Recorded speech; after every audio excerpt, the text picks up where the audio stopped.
வணக்கம். செல்வகுமாரின் இலங்கைக்கான வானிலை எச்சரிக்கை 2026 ஜனவரி 18 ஞாயிற்றுக்கிழமை அதிகாலை நிலவர ஆய்வறிக்கை.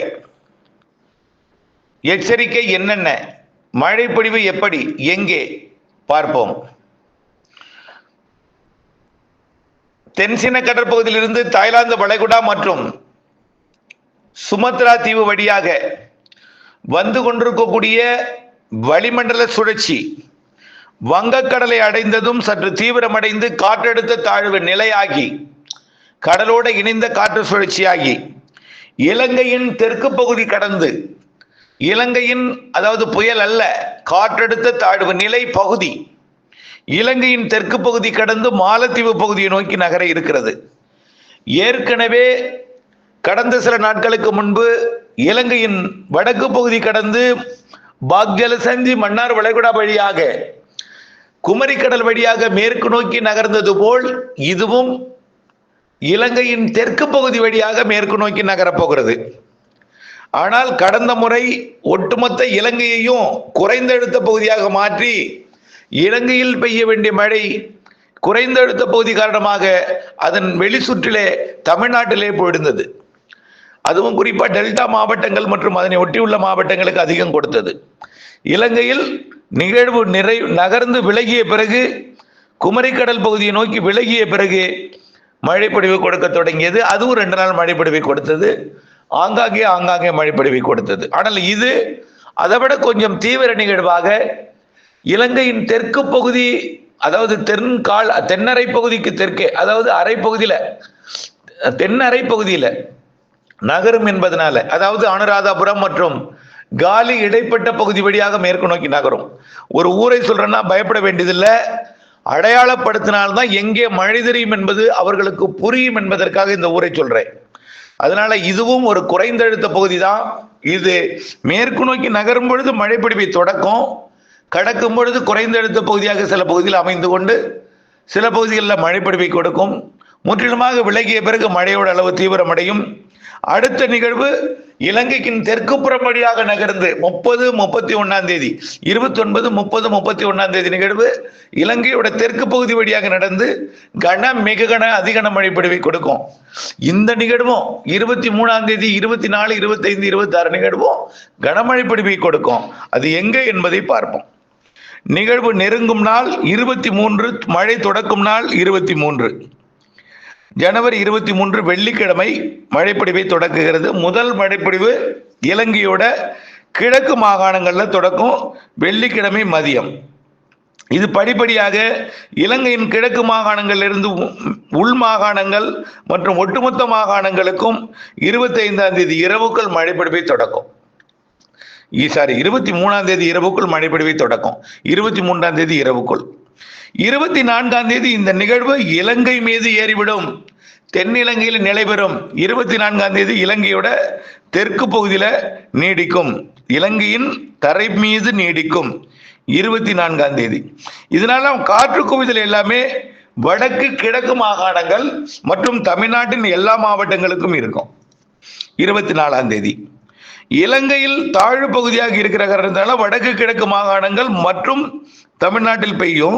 பிறகு இது மேற்கு நோக்கி நகர அதாவது மன்னார் வளைகுடா குமரி கடற்பகுதியை நோக்கி நகர இலங்கையில் மழைப்பொழிவு மெல்ல கூடுதலாகும். 24 தேதி பிற்பகலிருந்து 25 தேதி 25 தேதி தமிழ்நாட்டில் தான் அதிக மழை தரும். இருந்தாலும் குறைந்த அழுத்த பகுதியாக இருந்த பொழுது குறைவான மழையாக இருந்திருக்கும். அந்த இடத்துல குறைந்த அழுத்தம்னாக்க வட்டம் அது மேலே இருக்கும். இந்த வட்டத்தை சுற்றி தான் காற்று சுத்தும். காற்று தமிழ்நாட்டில் ஏறும். அப்போ இலங்கையோட வடக்கு மாகாணங்கள்ல இருக்கும் மழை.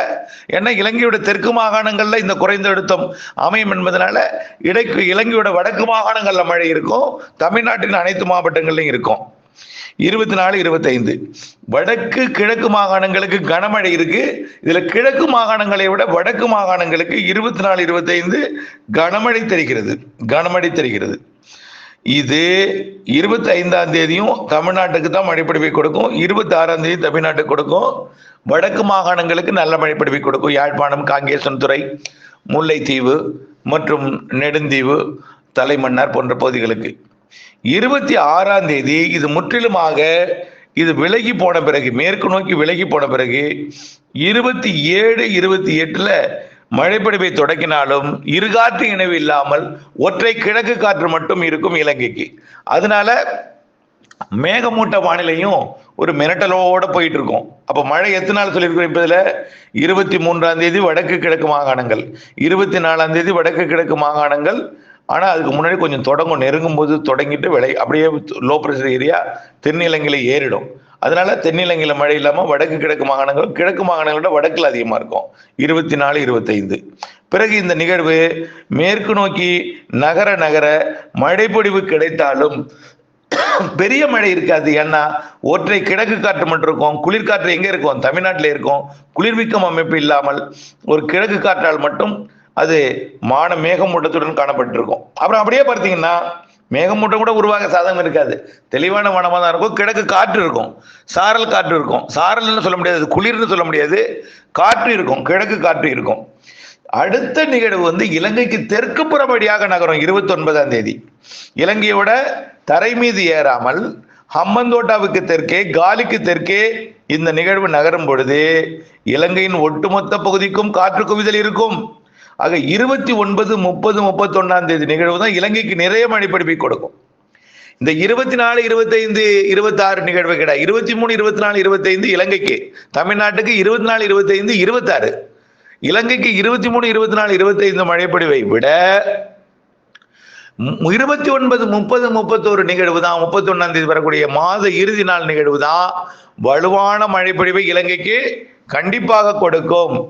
29 விட 30, 31 மிக கன மழைப்பொழிவு இலங்கைக்கு காத்திருக்கு. 29, 30 கண்டிப்பா இருக்கும். இது ஒரு 15, 20 சென்டிமீட்டர் வரைக்கும் கூட சில இடங்கள்ல பெய்யலாம். 15, 20 சென்டிமீட்டர் வரை கூட சில இடங்கள்ல பெய்யலாம். இதுல என்ன எச்சரிக்கைன்னு பாத்தீங்கன்னா, அதாவது அணை நீர் திறப்பு பகுதி, அணையில தண்ணி ஃபுல்லா இருக்கு, ஏற்கனவே எதிர்பார்த்த மழை இல்லை, ஆனா இது இந்த மாத இறுதி நிகழ்வு மழைப்பொழிவை கொடுக்கும். அது ஒரு இடம், அணை நீர் திறப்பகுதி. இதுக்கு அந்த இடத்துல ஏதாவது அறுவடையோ அல்லது ஏதாவது முன்னெச்சரிக்கை பணி இருந்தால் அதை முடிச்சுக்கணும். புரியுதுங்களா? அப்ப 23, 24, 25 மழை உண்டு, பெருசா இருக்காது. வடக்கு மாகாணங்களுக்கு நிறைய மழை இருக்கும். ஆனா 24, 23, 24, 25ல தென் மாகாணங்களுக்கு குறைந்த அழுத்த பகுதியாக இருந்து விலகும். இருகாற்று இணைவு தமிழ்நாட்டில் மட்டும்தான் இருக்கும், இலங்கையில் இல்லாமல் போயிடும். அடுத்து 30, 31, 29, 30, 31ஆம் தேதி மழை இலங்கைக்கு மிக கன மழைப்பொழிவை கொடுக்கும். இலங்கையின் தெற்கு புறம் வழியாக பயணிக்கும் பொழுது, ஹம்மந்தோட்டா காலியை ஒட்டி தெற்கு புறம் பயணிக்கும் பொழுது இலங்கையின் ஒட்டுமொத்த பகுதியிலையும் காற்று குவிதல் இருக்கும். அந்த மழை தமிழ்நாட்டோட டெல்டாவுக்கும் தென் மாவட்டங்களுக்கும் இருக்கும். அதுதான் எவ்வளவு தெற்கே வருகிறதோ தென் மாவட்டம் கிடைக்கும், ஏறுனா வடக்கே தான் போகும் மழை. அப்போ இலங்கையின் ஒட்டுமொத்த தரை மீது அமைந்துட்டுனா தமிழ்நாட்டுக்கு தான் மழை.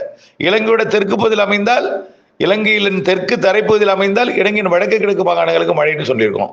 அடுத்தது இலங்கைக்கு தெற்கே தரையை விட்டு தெற்கே கடலிலே ஹம்மந்தோட்டா காலி பகுதியில் 29, 30, 31 அமையும் பொழுது ஒட்டுமொத்த இலங்கைக்கும் மிக கன மழைப்பொழிவு காத்திருக்கிறது என்பதை தெரியப்படுத்த விரும்புகிறேன். தொடர்ந்து வானிலை அப்டேட்ஸோட இணைந்திருங்கள். அந்த மழைப்பொழிவு மாத இறுதி மழைப்பொழிவு தான் அதிகமாக இருக்கும். அது எப்படி இருக்கும் என்பதை நீங்கள் அப்டேட்ஸோட இணைந்திருந்து திட்டமிடுதல் அவசியமாக கருதுகிறேன். நம்ம ஏற்கனவே சொல்லியிருக்கிறோம் பிப்ரவரி 15 வரை முன்னெச்சரிக்கை தேவைன்னு.